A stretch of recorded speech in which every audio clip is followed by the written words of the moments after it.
শ্রাবণ আর Simon দুই বন্ধু। তারা হরিপুর গ্রামে বসবাস করে। তারা অনেক গরিব ছিল, তাই তারা শহরে বিজনেস করতে গিয়েছিল। প্রায় 1 বছর পর তারা বিজনেস শেষে মোটা অঙ্কের টাকা লাভ করে বাড়ি ফিরছে। চারদিক খুঁটখুঁটে অন্ধকার। তারা ডাকাতের বয়ে এই জঙ্গলের মধ্যে আসলো টাকা 2 ভাগ করার জন্য। এই সময় শ্রাবণ বলে উঠল, আরে ভাই, এবার তো মহা খুশি। এবার অনেক মোটা অঙ্কের টাকা লাভ হয়েছে। এবার বউ জিফুত নিয়ে অনেক সুখে শান্তিতে দিনগুলো কাটাতে পারবো। আর দেরি করে কি করবি? এখানে আর কোনো ডাকাতের বই নেই, তাড়াতাড়ি টাকাটা ভাগ করে নে।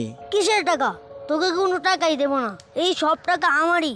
কিরে, আমরা দুইজনেই তো ব্যবসা করে টাকা লাভ করলাম, তুই একা নিবি কেন? এই টাকা তো 2 ভাগ হবে। এই বেশি কথা বলবি না, যদি বেশি কথা বলিস তাহলে জীবনের জন্যই মেরে ফেলবো। তোর সাথে আমি ছোটবেলা থেকে চলে আসছি, তুই 5 লাখ টাকার জন্য এমন করবি আমি ভাবতেও পারিনি। যা, তুই আমার 5 লাখ টাকা নিয়ে যা। তোকে যদি না মারি তাহলে এই 5 লাখ টাকা যে তোর থেকে আমি নিয়েছি সেটা তো তুই সবাইকে বলে দিবি, তার জন্য তোকে আমি মেরে ফেলবো। তোর যদি জীবনের শেষ ইচ্ছা থাকে তাহলে বল। আমার শেষ ইচ্ছা হলো আল্লাহ তাআলা যেন তোকে শাস্তি দেন। তখনই হঠাৎ করে বৃষ্টি নামলো।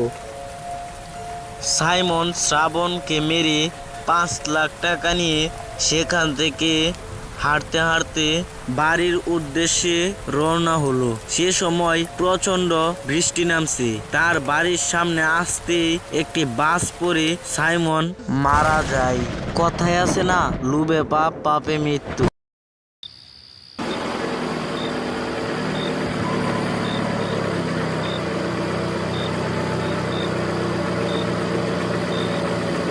আমি যাচ্ছি কমলপুর, আমার মামার বাড়িতে। ছোটবেলায় একবার গিয়েছিলাম আমার মার সঙ্গে মামার বাড়িতে। এখনো পর্যন্ত আমার মামার বাড়িতে আর যাওয়া হয়নি। আজ আবার যাচ্ছি মামার বাড়িতে। মামার বাড়ির রাস্তাঘাট বেশি একটা চিনি না। বাসটা আমাকে নামিয়ে দিল এক জঙ্গলের মধ্যে। কি করব আমি এখন কিছুই বুঝতে পারছি না। চারদিক থেকে ভেসে আসছে শিয়াল আর ঝিঝি পোকার ডাক। আমি মাটির রাস্তা দিয়ে হাঁটতে শুরু করি।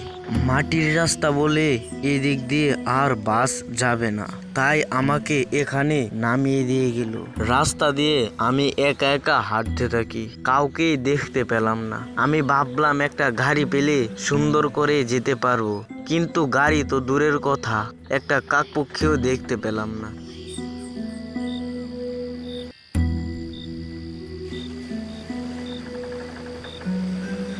বেশ কিছুক্ষণ হাঁটার পর সামনে দেখতে পেলাম একটা চায়ের দোকান। এই জঙ্গলের মধ্যে চায়ের দোকান, আমি দেখে অনেকটা অবাক হয়েছি। তারপর চায়ের দোকানের দিকে আমি এগিয়ে গেলাম।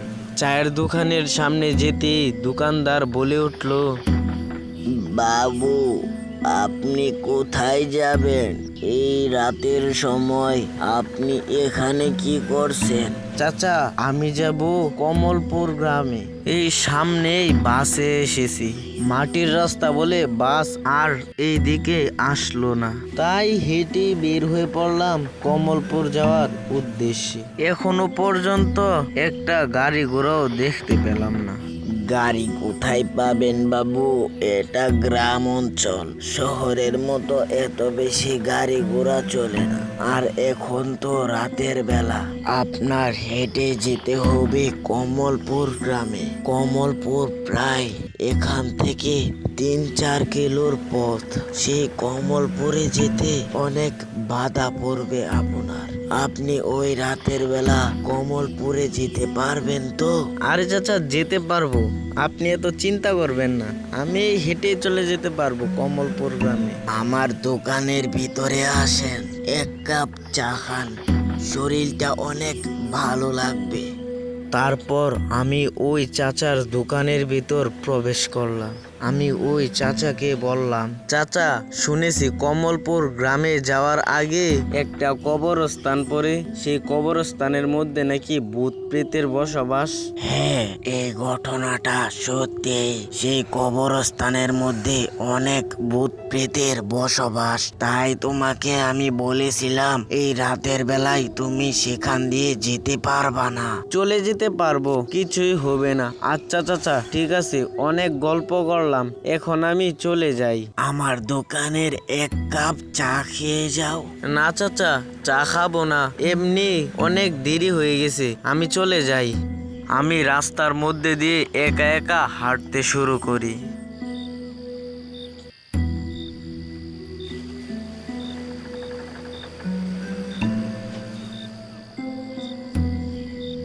কিছুক্ষণ হাঁটার পর আমি দেখতে পেলাম সামনেই কবরস্থান। দেখে মনে হচ্ছে কবরস্থানটা অনেক পুরনো।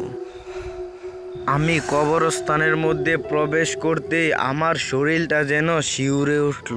আমি সামনে দেখতে পেলাম একটা ভূত, তার কি বিভৎস চেহারা।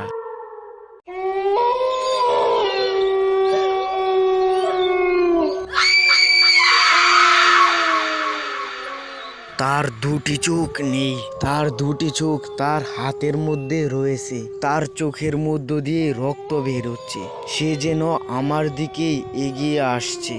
কবরস্থানের চারদিক থেকে যেন কিসের শব্দ আসছে। আমি অনেকটা ভয় পেয়ে গেলাম। আমি কবরস্থানের মধ্য থেকে দৌড়াতে থাকি।